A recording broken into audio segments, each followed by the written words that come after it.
গত ৩০ মার্চ ব্রাজিলের মানাউস বন্দর থেকে স্ক্র্যাপ ও লোহার ছোট টুকরো নিয়ে চট্টগ্রাম বন্দরের উদ্দেশ্যে পাঠানো হয় কন্টেইনারটি।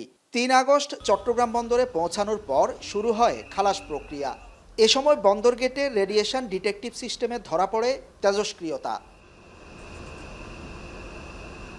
কাস্টমস কর্মকর্তারা জানান, প্রাথমিকভাবে থোরিয়াম, রেডিয়াম ও ইউরোডিয়ামের উপস্থিতি পাওয়া গেছে, যা মানবদেহের জন্য ক্ষতিকর। পরে কন্টেইনারটির খালাস স্থগিত করে নেওয়া হয় আলাদা জায়গায়।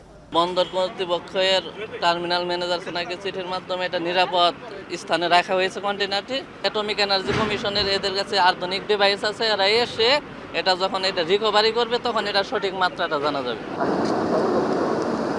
কন্টেইনারটি ব্রাজিল, পানামা, নেদারল্যান্ডস, শ্রীলঙ্কার বন্দর পার হয়ে বাংলাদেশে এসেছে। নিয়ম অনুযায়ী তেজস্ক্রিয় ঝুঁকি ধরা পড়লে সে কন্টেইনার আবারও রপ্তানিকারক দেশে ফেরত পাঠানো হয়। কাস্টমস কর্মকর্তারা জানান, কন্টেইনারটিতে তেজস্ক্রিয়তার ঝুঁকি কতটা আছে তা বের করতে চিঠি দেওয়া হয়েছে পরমাণু শক্তি কমিশনকে।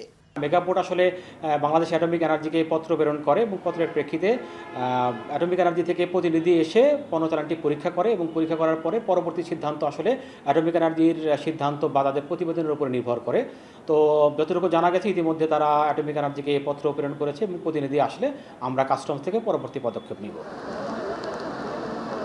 ঢাকার আল আকসা নামে একটি রড তৈরিকারক প্রতিষ্ঠান 5 কন্টেইনারে 135 টন স্ক্র্যাপ আমদানি করে। তার একটিতে রেডিয়েশন ধরা পড়েছে।